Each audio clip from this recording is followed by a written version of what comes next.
YouTube, what is going on? Scenario Talk 23. I'm back with another video. Before we get into the video, YouTube, I need you to hit the like, comment, and subscribe button. Turn on that post notification bell while you at it. Today, we got the most dangerous award show in music. Let's get straight into it. What I considered real hip-hop died at the 1995 Source Awards. I was literally at its funeral. These words from Questlove painted a pretty bleak picture of what happened in one of the most electrifying but dangerous nights in hip-hop history. Tensions were high, rivalries were fueled, and hip-hop would never be the same again. In the 90s, magazines were a lot more important. In the absence of social media, print media was a crucial channel of communication between artists and their fans. You had to pay for music with your hard-earned cash, so the reviews would somewhat help you decide which records were worth looking into and buying.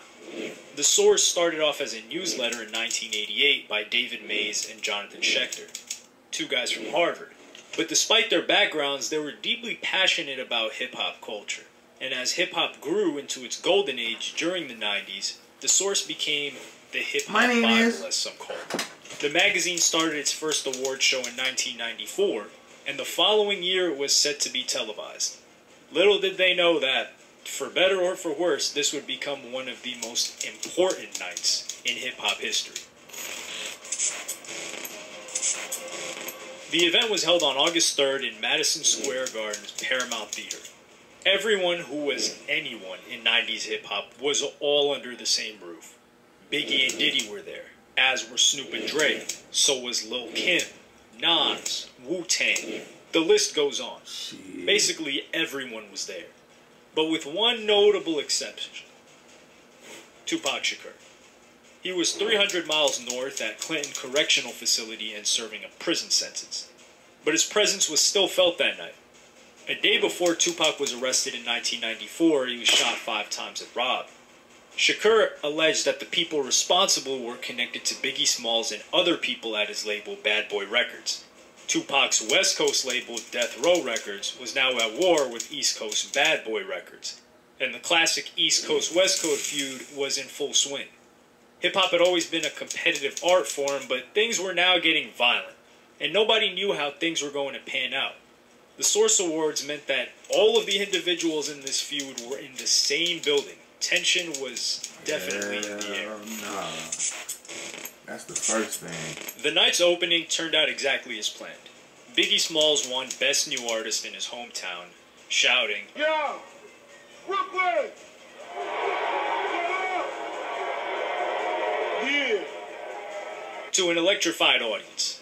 The first ripple of tension came with the New Artist of the Year group category. To a modern audience, it seems obvious who should win this award. While the hype was focused on rappers from the East Coast or the West Coast, the Source decided to shine spotlight on neither of them. Instead, the award went to a little-known rap group from Atlanta at the time, called Outkast. Big Boy was humbled and highly complimentary to the New York audience. But Andre 3000 had something he wanted to get off his chest.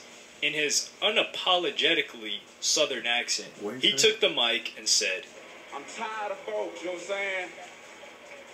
Them closed-minded folks, you know what I'm saying? It's like we got a demo tape and don't nobody want to hear it, but it's like this, the South got something to say. That's all I got to say." Andre 3000 had shifted focus from the whole East Coast-West Coast feud, but only for a moment. The drama was set to escalate further on into the night. A huge win for Bad Boy Records was Lyricist of the Year, which also went to Biggie. And again, the New York audience was excited to see him win another accolade. Dr. Dre would be the first person from Death Row to step up onto stage. It was for Video of the Year for the song Natural Born Killers. He also paid tribute to his fellow NWA member Eazy-E, who had passed away from AIDS-induced pneumonia earlier that year. It was a dignified acceptance speech without any drama, something which would be replicated by upcoming winners. It's the hour mark that things really start to heat up. Flavor Flav announces that the winner of Soundtrack of the Year for a motion picture would go to Above the Rim, an album released by Death Row Records. Coming up onto stage was its executive producer and CEO of Death Row, Suge Knight. He thanks God, he thanks everyone Death Row, he sends out a special message of love out to Tupac in prison, But then he uses his time on stage to take some shots. Anyone? Chasing that You know he had to start some shit. Grammarly makes editing one click simpler. God damn, you know he had to start something. Anyone out there want to be an artist and want to stay a star, don't want to have to worry about the executive producer trying to be all in the videos, all on the record, dancing, come to Death Row. Suge was making a reference to P. Diddy. Damn. A chorus of boos is heard as Suge sarcastically salutes the audience. Things had turned sour. Up next was the award for Producer of the Year. Presenting this award was film director John Singleton, best known for directing Boys in the Hood in 1991. He sensed a lot of tension in the air and he made some lighthearted jokes about the Knicks to calm things down. But eventually he addressed the elephant in the room. Before we pass out this award, we gotta say something, alright? You know, we gotta kill all this East Coast, West Coast, South, Midwest dissension in rap, because, you know, there's a lot of devils out there that would be damned if niggas banned it. And we wouldn't be having no show and a lot of y'all wouldn't be making no money. Singleton's argument was simple. You guys are making a lot of money doing what you love. Why would you do anything to ruin it? There was also a lot of moral panic about hip-hop in America at the time. So violent beefs were only giving hip-hop critics more credibility. But Singleton's words seem to have fallen on deaf ears. He listed out the nominees for Producer of the Year. Two of New York's greatest ever hip-hop producers, DJ Premier and Pete Rock, were on the list, and their names alone brought out cheers from the local audience. Singleton reads out the winner and says, The sense award, the winner is... Uh-oh, we're gonna have some trouble here. The D.R.E. Dr. Dre! This caused a huge eruption of noise. It was a moment that Questlove, who had absolutely nothing to do with this feud, left the building. Dre walks up on the stage and realizes that Snoop Dogg joined him on stage for some moral support. Snoop decided to call out the audience. He grabs the mic and says, Wait. The East Coast don't love Dr. Dre and Snoop Dogg? The East Coast ain't got no love for Dr. Dre and Snoop Dogg and Death Row? Y'all don't love us? Y'all don't love us? Well, let it be known then. We know y'all East Coast. We know we at East Coast. Snoop had added fuel to the fire, but also had a serious point. The tribalism of the New York audience was so strong that they were booing one of hip-hop's biggest legends. Could you be devoted fans of hip-hop yet have no respect for the work of Dr. Dre, Snoop Dogg, and the West Coast? Dre takes the mic off Snoop and then He was mad as hell. Check it out. We trying to make music, but everybody to enjoy, you know what I'm saying? The next award kind of proved Snoop's point. A Lifetime Achievement Award was given to the recently deceased Eazy-E, and a short video was produced explaining how Eazy-E was the founder of gangsta rap alongside his other NWA members, including the person they just booed, Dr. Dre. You could argue that Biggie would not be the huge success he was at that night without NWA laying the groundwork for gangsta rap. Eazy-E's former group Bone Thugs and Harmony then performed a song in his honor. But just after, someone else was asked upon the stage. Presenting the next award was Sean Diddy Combs, the very person Suge Knight had just mocked in front of Madison Square Garden. He gonna say. Diddy had three options here. He could add fuel to the fire and diss Suge back. He could say absolutely nothing at all. Or he could address the issues but also be the bigger person.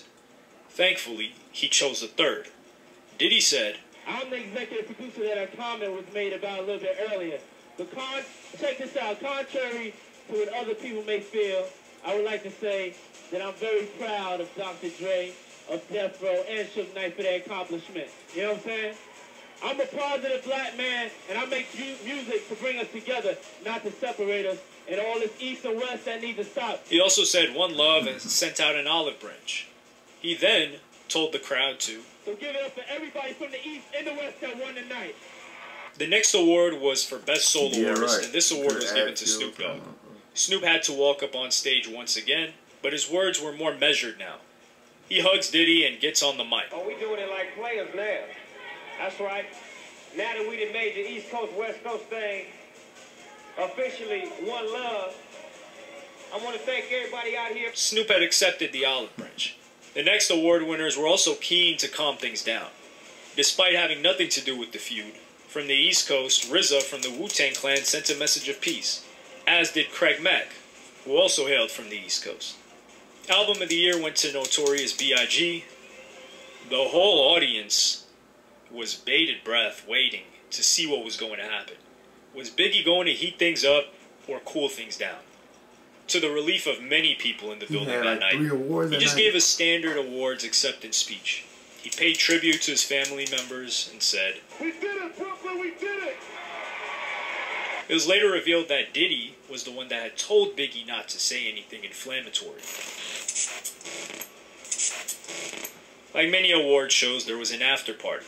Things moved on to the Tunnel nightclub close by. This bar was Diddy's stomping ground, and he was ordering buckets of champagne. But standing across from the other side of the room was Suge Knight. Diddy confronted Suge and asked him if he was referring to him during the speech. Suge's response was, "Nah, I was talking about Jermaine Dupri." Again, Diddy was faced with a number of options, but again, he chose the most sensible one. He put his ego aside and let Suge think that he believed him. In reality, he didn't. This after party was revealed by Diddy in the Drink Champs podcast. He was then asked if his move would have altered hip-hop history. His response was that things would have been much, much worse if he decided to escalate. Questlove's damning words about the event would ring true much later on. Two of hip-hop's greats, Tupac and Biggie, would be dead within the next 2 years, both of them in their mid-20s. The Source Awards 1995 was an event that heightened these tensions, and the very thing everyone warned about came true. Something in hip-hop died that night. Something that would never make it the same again. So I'm trying to see, did they do Source Awards after that, or that was the last one? Because Biggie and Tupac did die shortly after that. So it's like, did they keep making them, or they just stopped it after that one? I wonder what year did they stop it if they didn't. I have to look that up. But YouTube, if you're rocking with the channel, leave me a like, comment, and subscribe. Catch me on the next one.